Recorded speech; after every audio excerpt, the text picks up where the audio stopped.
ನಮಸ್ಕಾರ, ನಾನು ಮಾಧವಿ ಲಾಖೆ. ಎಂಟಿವಿ ವೀಕ್ಷಕರಿಗೆ ಸ್ವಾಗತ. ವಿಜಯಪುರ ಜಿಲ್ಲೆಯ ತಾಳಿಕೋಟೆ ತಾಲೂಕಿನ ಸರ್ಕಾರಿ ಆಸ್ಪತ್ರೆಯಲ್ಲಿ ಸೋಪುಸಾಬ್ ಫಕ್ರುದ್ದೀನ್ ಬೇಪಾರಿಗೆ ರಾತ್ರಿ ಆಸ್ಪತ್ರೆಗೆ ಕರೆದುಕೊಂಡು ಬಂದಿದ್ದರು. ಆದರೆ ವೈದ್ಯರು ಇರಲಿಲ್ಲ. ಸ್ಟಾಫ್ ನರ್ಸ್ ಪ್ರಾಥಮಿಕ ಚಿಕಿತ್ಸೆ ನೀಡಿ ಬಿಜಾಪುರ ಸರ್ಕಾರಿ ಆಸ್ಪತ್ರೆಗೆ ರೆಫರೆನ್ಸ್ ಮಾಡಿದರು. ಆದರೆ ಮಾರ್ಗದಲ್ಲಿ ಪರದಾಡಿ ಮೃತಪಟ್ಟಿದ್ದಾರೆ. ಆಕ್ರೋಶಗೊಂಡ ಸಂಬಂಧಿಕರು ಮತ್ತು ಸ್ನೇಹಿತರ ಬಳಗ ಆಸ್ಪತ್ರೆಯ ಮುಂದೆ ಧಿಕ್ಕಾರ ಕೂಗಿ ಹೋರಾಟ ಮಾಡಿದ್ದಾರೆ. ರಕ್ಷಣಾ ವೇದಿಕೆಯ ನಾಯಕ ಜಯಭೀಮ ಮುತ್ತಗಿ ಮಾತನಾಡಿ, ಸರ್ಕಾರಿ ಆಸ್ಪತ್ರೆಯಲ್ಲಿ ಎತ್ತಿಗೆ ಜ್ವರ ಬಂದರೆ ಎಮ್ಮೆಗೆ ಬರೆಕೊಡುವ ವ್ಯವಸ್ಥೆ ಇಲ್ಲಿದೆ ಎಂದು ನೋವು ತೋಡಿಕೊಂಡರು. ಇದರಿಂದ ಎಚ್ಚೆತ್ತುಕೊಂಡ ಮೇಲಾಧಿಕಾರಿಗಳು ಕರ್ತವ್ಯ ನಿರ್ಲಕ್ಷ್ಯ ತೋರಿದ ವೈದ್ಯರ ಮೇಲೆ ಕಾರಣ ಕೇಳಿ ನೋಟಿಸ್ ಜಾರಿ ಮಾಡಿದ್ದಾರೆ. ಹೋರಾಟಗಾರರಿಗೆ ಸಮಾಧಾನ ಪಡಿಸಿದ್ದಾರೆ. ವರದಿ ಮಲ್ಲಿಕಾರ್ಜುನ್ ಚಟರ್ಗಿ. ನಿರಂತರ ಸುದ್ದಿ ಮತ್ತು ಜಾಹೀರಾತುಗಾಗಿ ಎಂಟಿವಿ ಕನ್ನಡ ನ್ಯೂಸ್ ಅನ್ನು ಸಬ್ಸ್ಕ್ರೈಬ್ ಮಾಡಿ. ಬಿಜಾಪುರ ಕಳ್ಸ್ಯಾರ. ಒಂದು 20 ಕಿಲೋಮೀಟ್ರ್ ಹೋಗಿಂದ ಅಲ್ಲಿ ದರ ದತ್ತಾಗ್ಯಾರ. ಅದೇ ಸಂಬಂಧ ಎಲ್ಲರೂ ಏನೈತಿ ಅಲ್ಲಿ ಹೋರಾಟಕ್ಕೆ ಕೂತಾರೆ ಸರ್. ಈ ಪಾಪ ಅವ್ನಿಗೆ ಏನೈತಿ 3 ಸಣ್ಣ ಮಕ್ಕಳದಾವೆ. ಅವ್ರು ಸಣ್ಣ ತಮ್ಮ ಐತೆ ಹಂಗೆ ಕಲದಾನ.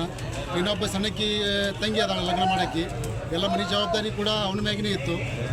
ಈಗ ಸಾಕಷ್ಟು ಸಲ ನಾವೇನೈತಿ ದವಾಖಾನೆ ಇದೇ ಪ್ರಾಬ್ಲಮ್ ತೊಗೊಂಡ್ಕೇನೆ ಡಾಕ್ಟರ್ಗಳು ಆಗಿಲ್ಲ, ಟ್ರೀಟ್ಮೆಂಟ್ ಕರೆಕ್ಟ್ ಆಗಂಗಿಲ್ಲ. ಸಾಕಷ್ಟು ಸಲ ನಾವೇನೈತಿ ಜಿಲ್ಲಾಧಿಕಾರಿಗಳಿಗೆ ಎಲ್ಲರಿಗೂ ಮನೆ ಕೂಡ ಕೊಟ್ಟಿದ್ದೀವಿ ನಾವು. ಏನು ಸಮಸ್ಯೆ ಸರ್? ಏನಂತ ಮನೆಗೆ ಕೂಡ ಇಲ್ಲಿ ಸರಿಯಾಗಿ ಅದಕ್ಕಾಗಿ ನಮ್ಮದು ಒಂದು ಬೇಡಿಕೆ, ಸರಿಯಾದ ಸಮಯಕ್ಕೆ ಇಲ್ಲಿ ಡಾಕ್ಟರ್ ಕಾರ್ಯನಿರ್ವಹಿಸಬೇಕು. ರಾತ್ರಿ ಹೊತ್ತು ಒಬ್ಬರು ಡಾಕ್ಟರ್ ಇರೋಲ್ಲ, ಅದು ಬೇಜವಾಬ್ದಾರಿತನ ಅವ್ರನ್ನ ಬೇರೆ ಕಡೆ ಕಳಿಸಿ ಇದು ಮಾಡಿದ್ರೆ ಗೋಪಾಲ್ ಕಟ್ಟಿಮನಿ ಅಂತ. ನಂದು ಮೊಹಮ್ಮದ್ ಶಫೀಕ್ ಇನಾಮ್ದಾರ್, APJ ಅಬ್ದುಲ್ ಕಲಾಂ ಫೌಂಡೇಶನ್.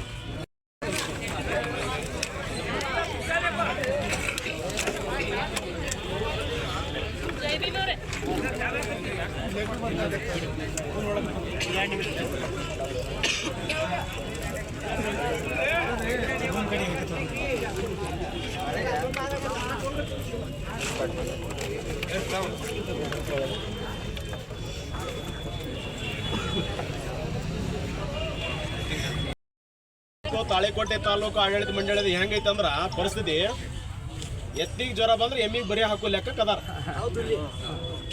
ನಾವು ಮಾತಾಡೋದು ನೋವು ಆಗ್ತಿರ್ಬೇಕು ಇಲಾಖೆಯವರಿಗೆ. ಆದ್ರೆ ಎತ್ತಿಗೆ ಜ್ವರ ಬಂದ್ರ ಎಮ್ಮಿಗೆ ಬರೀ ಹಾಕಿದ್ರಂತ.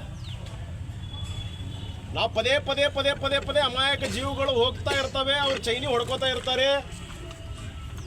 2 ಲಕ್ಷ 3 ಲಕ್ಷ ಸಂಬಳವನ್ನ ತಗೊಂಡು ಅಗ್ದಿ ಆರಾಮ್ ಚೈನಿ ಒಳಗೆ ಅವರು ಎಂಜಾಯ್ ಮಾಡ್ಕೋತ ಹೋಗ್ತಾರೆ. ಆದ್ರೆ ಏನ್ ದುರ್ದೈವ ಅಂದ್ರೆ ಮೇಡಮರ, ಬಡವರ ಜೀವ ತರೋದು ಆತೈತ. ಈಗ ಆಗೈತಿ ಬಿಟ್ಬಿಡ್ರಿ ಅಂತೀರಿ, ನಾನು ಅದನ್ನ ಒಪ್ಕೋತೀನಿ. ಈಗ ಜೀವ ತಂದಿದ್ದು ಒಳ್ಳೆ ತರೋದು ಆಗೋದಿಲ್ಲ. ಇಂಥ ಜೀವಗಳು ಇವತ್ತಿಗೆ 7ರಿಂದ 8ನೇದಿದ್ದು, ನಾನೇ ಹೋರಾಟ ಮಾಡಕತ್ತಿದ್ದು 5ನೇದಿದ್ದು. ವೈದ್ಯಾಧಿಕಾರಿಗಳಿಲ್ಲದೆ ಇರ್ತಂತ ಸಂದರ್ಭದಲ್ಲಿ ಡೆಲಿವರಿ ಮಾಡೋ ಸಂದರ್ಭದಾಗ ಕೂಡ ಗರ್ಭಿಣಿಯರ ಸಾವನ್ನಪ್ಪಿದಾರ. ಎಲ್ಲ ಇಡೀ ತಾಳಿಕೋಟೆ ಸಮುದಾಯ ಆರೋಗ್ಯ ಕೇಂದ್ರದ ಸಿಬ್ಬಂದಿಗಳು, ಇಡೀ ತಾಳಿಕೋಟೆಯಲ್ಲಿರ್ತಕ್ಕಂಥ ವೈದ್ಯಾಧಿಕಾರಿಗಳು ಕುಂತು ನನ್ನ ಜೊತೆ ಡಿಸ್ಕಸ್ ಮಾಡಿ ಕೇಸಂದ್ರೆ ಹಿಂಗೆ ಆಗ್ಲಾರ್ದ ನೋಡ್ಕೊತ ಅಂತ ಹೇಳಿದ್ರಿ ಸಾಬ್ರೆ. ಮತ್ತು ಇದಕ್ಕೆ ಹೊಣೆ ಯಾರು? ಈಗ ಏನಾಗೈತ್ರಿ ಸರ್, ನಾ ಹೇಳ್ತೀನಿ ಕೇಳ್ರಿ. ಹಾಂ ರೀ, ಎಕ್ಸ್ಪೆಕ್ಟೇಷನ್ ಅಲ್ಲ ಸರ್. ನೀವು ತಾಲೂಕು ಆಸ್ಪತ್ರೆ ಮಾಡ್ರಿ ಬೇಡ, ನಮ್ಮ ಡಿಮ್ಯಾಂಡ್ ಅಲ್ಲ. ನಮ್ಮ ಡಿಮ್ಯಾಂಡ್ ಅದಲ್ಲ. ನಾನು ಹೇಳ್ತೀನಿ ಸರ್, ನಮ್ಮ ಡಿಮ್ಯಾಂಡ್ ನೀವು ತಾಲೂಕು ಆಸ್ಪತ್ರೆ ಆಗ್ಲಿ ಬಿಡ್ಲಿ, ನಾನು ಡಿಮ್ಯಾಂಡ್ ಅದಲ್ಲ. ತಾಲೂಕಾಗಿದ್ದ ಜನರ ಡಬಲ್ ಆಗ್ತೈತೆ ಹೆಂಗ್ರಿ ಸರ್? ನೀವು ತಾಲೂಕಾಗಿದ್ದ ನಮ್ಗೆ ಜನರು ಜಾಸ್ತಿ ಬರಾಕತ್ತಾರ ಹೆಂಗಿದು? ಸಿಚುವೇಶನ್ ಡಾಕ್ಟರ್ಸ್ಗಳು ಯಾಕಿಲ್ಲ? CM ಅವ್ರು ಡಾಕ್ಟರ್ ಇಲ್ಲ ಅಂದ್ರೆ CM ಅವ್ರು ಇರ್ಬೇಕಾನೆ.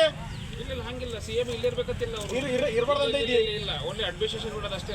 ಮತ್ತೆ ಅವ್ರು ಇರ್ಲಾರ್ದವ್ರಿಗೆ ಮತ್ತೆ ಯಾರಿಗೆ ಹೇಳ್ಬೇಕು? ನಾವು ಯಾರಿಗೆ ಹೇಳ್ಬೇಕು ಹೇಳ್ರಿ? ನಾವು ಯಾರಿಗೆ ಹೇಳ್ಬೇಕು? ಮೀಟಿಂಗ್ ಮಾಡಿ ಡ್ಯೂಟಿ ಚಾರ್ಟ್ಸ್ ಈಗ ಮೇಡಮ್ ಅವ್ರಿಗೆ ದಿನಚರಿ ಒಳಗೆ ಬರ್ದಿರಿ. ಇವ್ರು ನಿನ್ನೆ ಒಬ್ಬ ವೈದ್ಯಾಧಿಕಾರಿಗಳು ಇಲ್ಲಿ ಅಬ್ಸೆಂಟ್ ಇದ್ದಿದ್ದು ಒಂದು ಜೀವ ಹೋಗೈತೆ, ನೀವು ದಿನಚರಿ ಒಳಗೆ ಬರ್ದಿರಿ. ಬರ್ದಿರಿ ಸತ್ ಬರ್ದಿರಿ. ಈಗ ಇದು ನೋಟಿಸ್ ಕೊಟ್ಟಿದ್ದೆ ನಾವು, ಅವರೆಲ್ಲ ಕತ್ತಿ ಹೇಳಬೇಡ್ರಿ ಸರ್. ನಾನು ನಮ್ಮ ಮನೆಯಾಗ ಡಾಕ್ಟರ್ಸ್ಗಳು ಅದಾರ, ನನ್ನ ಕತ್ತಿನೇ ಹೇಳಕ್. ಈಗ ದಿನಚರಿ ಒಳಗೆ ಬರ್ದ್ರೆ ನಿಮ್ಮ ಈಗ ತಾಲೂಕು ಅಧಿಕಾರಿಗಳು ದಿನಚರಿ ಒಳಗೆ ಬರ್ತಾರೆ, ನೀವು ತಾಲೂಕು ವೈದ್ಯಾಧಿಕಾರಿಗಳು ದಿನಚರಿ ಒಳಗೆ ಬರ್ದ್ರೆ ಇದು ನೆಗ್ಲಿಜೆನ್ಸ್ ಇಂದ ಒಂದು ಜೀವ ಹೋಗೈತಿ, ಇವ್ರು ವೈದ್ಯಾಧಿಕಾರಿಗಳು ಇಲ್ಲಾರ್ದಂಗೆ ಆಗೈತಿ, ಅವ್ರ ಮೇಲೆ ಶಿಸ್ತು ಕ್ರಮ ಅಂತ ದಿನಚರಿ ಒಳಗೆ ಬರ್ದ್ರಿ ಸರ್ ನೀವು. ಈಗ ನೋಟಿಸ್ ಕೊಡ್ಬೇಡ್ರಿ ಸರ್. ನೋಟಿಸ್ ನಿಮ್ ದಿನಚರಿ ಒಳಗೆ ಡಾಟಾ ಎಂಟ್ರಿ ಮೇನ್ ಇರೋದು ನಿಮ್ ದಿನಚರಿ. ಇಲ್ಲಿ ಏನು ಸೌಲಭ್ಯ ಐತಿ, ಸೌಲಭ್ಯ ಇರಲ್ಲ. ನಿಮ್ ದಿನಚರಿ ನೋಟ್ ಅಂತ ಮಾಡ್ಬೇಕಾದ್ರೆ ಗೊತ್ತಿಲ್ಲ ಸರ್. ಡೈಲಿ ಈ ಸದ್ ಇಲ್ಲಿ ಏನೈತಿ ಏನಿಲ್ಲ, ಯಾರು ಅದಾರ ಯಾರಿಲ್ಲ, ಯಾರು ಅಬ್ಸೆಂಟ್ ಅದಾರ, ಯಾರು ಪ್ರೆಸೆಂಟ್ ಅದಾರ. ಈಗ ಅದೇ ಹೇಳ್ತಾರ ಇಲ್ಲಿ ಮಾತಾಡಿ ಲೆಟರ್ ಎಲ್ಲ ಹಾಕಿದ್ದು ಅವರಿಗೆ ಇಲ್ಲ ನೋಡಿ ಡಿಒಚ್ ಅವ್ರು ಬಿಡ್ರಿ ಡಿಒಚ್ಗಳಿಂದ 100 ಜೀವ ಹೋದವ್ರಿ ಜಿಲ್ಲಾ ತನ ಆಯಲ್ ತಿರ್ಕೊಂಡು ಹೋದ್ವಲ್ಲ ಅಂತಾರ ಅವರು.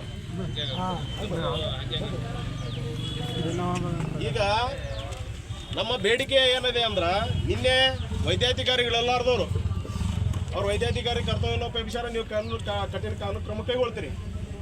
ವೈದ್ಯಾಧಿಕಾರಿ ಅಲ್ಲದೆ ಸಮುದಾಯ ಆರೋಗ್ಯ ಕೇಂದ್ರದ ಸಂಬಂಧಪಟ್ಟಿರ್ತಕ್ಕಂಥ ಅಲ್ಲದೇ ವ್ಯಕ್ತಿ ಬಂದು ಚಿಕಿತ್ಸೆ ನೀಡಿದಲ್ಲ ಅದಕ್ಕೇನು ನಿಮ್ಮ ಉತ್ತರ? ಯಾರು ಕರ್ಸಿದವ್ರು ನೋಟಿಸ್ ಮಾಡ್ತಾರೆ, ಯಾರು ಡ್ಯೂಟಿ ಮ್ಯಾಗ ಐತೆ ಅವ್ರು ನೋಟಿಸ್ ಮಾಡ್ತಾರೆ. ನೋಟಿಸ್ ಅಲ್ಲ ಸರ್, ಕಂಪ್ಲೇಂಟ್ ಇಲ್ಲಿ ಅದಾರ ತಾಳಿಕೋಟೆ ಪೊಲೀಸ್ ಠಾಣೆ ಅಧಿಕಾರಿಗಳು ಅದಾರ, ಅವ್ರಿಗೆ ಕಂಪ್ಲೇಂಟ್ ಮಾಡ್ರಿ. ನಮ್ಮ ಸಮುದಾಯ ಕೇಂದ್ರಕ್ಕೆ ಸಂಬಂಧ ಇಲ್ಲಾರ್ದಂತ ವ್ಯಕ್ತಿ ಬಂದು ಒಬ್ಬ ಚಿಕಿತ್ಸೆ ಕೊಟ್ಟ ಮ್ಯಾಗ ಜೀವನ ಹೊಡಿತಾನಲ್ಲ ಸರ್, ಅದಕ್ಕೆ ಹೆಂಗಿದು? ಮತ್ತೆ ನಾವು ಯಾರು ಈಗ ನಿಮಗಂದ್ರೆ ನಾವು ಮಾರಿ ನೋಡಿರ್ತೀವಿ, ನನಗೆ ನಿಮ್ಗೆ ಗೊತ್ತಿರ್ತದೆ.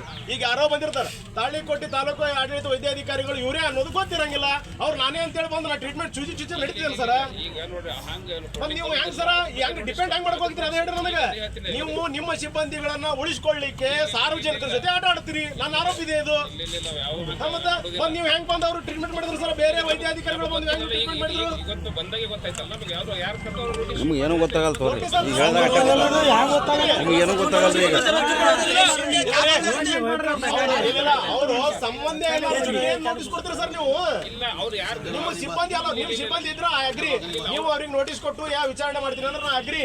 ನಿಮ್ಮ ಸಿಬ್ಬಂದಿನೇ ಅಲ್ಲ ಅಂದ್ಮ್ಯಾಗ ಅವ್ರಿಗೆ ಹೆಂಗ್ ನೀವು ನೋಟಿಸ್ ಕೊಡ್ತೀರಿ? ಯಾವ ಬೇಸ್ ಮ್ಯಾಗ ನೋಟಿಸ್ ಕೊಡ್ತೀರಿ ಹೇಳಿ ಸರ್? ಇಲ್ಲ ಅವ್ರು ಯಾರು ನಮ್ಗೆ ಅವ್ರಿಗೆ ನೀವು ಕಂಪ್ಲೇಂಟ್ ಮಾಡ್ರಿ, ಅವರು ಎನ್ಕ್ವೈರಿ ಮಾಡ್ತಾರ, ಇವ್ರದ್ದು ತಪ್ಪಿದ್ರೆ ತಪ್ಪು ಅಂತ ವರದಿ ಕೊಡ್ತಾರ, ಕಾನೂನು ಕ್ರಮ ಇರ್ತೈತಿ, ಕೋರ್ಟ್ ಇರ್ತೈತಿ, ಹೋಗ್ತಾರ. ನೀವು ಅದನ್ನ ಬಿಟ್ಟು ನಾವು ಅವರಿಗೂ ನೋಟಿಸ್ ಕೊಡ್ತೀವಿ ಅಂತಂದ್ರೆ ಹೆಂಗ್ ಸರ್? ಇಲ್ಲ ಅವ್ರು ಕರ್ಸಿದ್ರೆ ಈಗ ನೀವು ವೈದ್ಯಾಧಿಕಾರಿ ಇಲ್ಲಾರ್ದವ್ರಿಗೆ ನೀವು ನೋಟಿಸ್ ಕೊಟ್ಟು ಅವರ ಹೇಳಿಕೆಗಳನ್ನ ಪಡ್ಕೋತೀರಿ, ಅವ್ರು ಏನೋ ಕಾರಣ ಹೇಳ್ತಾರ, ಅದು ಬಿಡ್ರಿ. ಸಂಬಂಧ ಇಲ್ಲಾರ್ದ ವ್ಯಕ್ತಿ ಬಂದು ಚಿಕಿತ್ಸೆ ಕೊಟ್ಟಾನಲ್ಲ ಅದಕ್ಕೆ ನಿಮ್ಮ ಕ್ರಮ ಏನು? ಈಗ ಅದೇ ಅವ್ರು ಕರ್ಸಿದವ್ರು ಯಾರ ಡಾಕ್ಟರ್ ಕರೆಸಿದವ್ರ ಸಂಬಂಧ ಇಲ್ಲ ಸರ. ಈಗ ನಾನೇ ಕರೆಸಿ ಅಂತಿದ್ದೀನಿ, ಈಗ ನಾ ಇವ್ರಿಗೆ ಕರೆಸ್ತೀನಿ, ಇವ್ರಿಗೆ ಕರೆಸ್ದಾಗ ನೀವು ಇವ್ರಿಗೆ ನೋಟಿಸ್ ಕೊಡ್ತೀರ? ಅವ್ರಿಗೆ ಯಾಕೆ ನೋಟಿಸ್ ಕೊಡ್ತೀರಿ ಹೆಂಗ್ ಸರ? ಅವ್ರು ಯಾರನ್ನು ಗೊತ್ತಾಗ್ಬೇಕಲ್ಲ, ಅವ್ರು ತಿಳ್ಕೊಂಡು ಕೇಳ್ತಾರಲ್ರಿ ಯಾರು ಕರ್ಸಿದ್ರು ಅಂತೇಳಿ. ನೀನೇ ಕರ್ಸಿದ್ರು ಅಂತ ಹೇಳ್ತಿರಲ್ಲ, ಯಾರು ಇದ್ರೋ ಕರ್ಸಿದ್ರು, ಯಾರು ಪೀಡದ ಕರ್ಸಿದ್ರು, ಯಾರು ಕರೆದ್ರು ಅವ್ರಿಗೆ ಹಾಸ್ಪಿಟಲ್ ಸಿಬ್ಬಂದಿನೇ ಅಲ್ಲ ಅಂತಂದ್ರೆ ಅವ್ರು ಯಾಕೆ ಬಂದು ಟ್ರೀಟ್ಮೆಂಟ್ ಮಾಡ್ತಾರೆ ರೀ? ನಿನ್ನೆ ವೈದ್ಯಾಧಿಕಾರಿ ಬಂದು ನಾ ವೈದ್ಯಾಧಿಕಾರಿ ಚಿಕಿತ್ಸೆ ಕೊಟ್ಟಾನ. ಈಗ ಅದೇ ಶೋಕ ಸೂಚಿತ ಮೆನ್ಷನ್ ಮಾಡ್ತಾರೆ, ಯಾರು ನೀವು ಬೇರೆ ಡಾಕ್ಟರ್ ಕರ್ಸಿರಿ ಅವ್ರು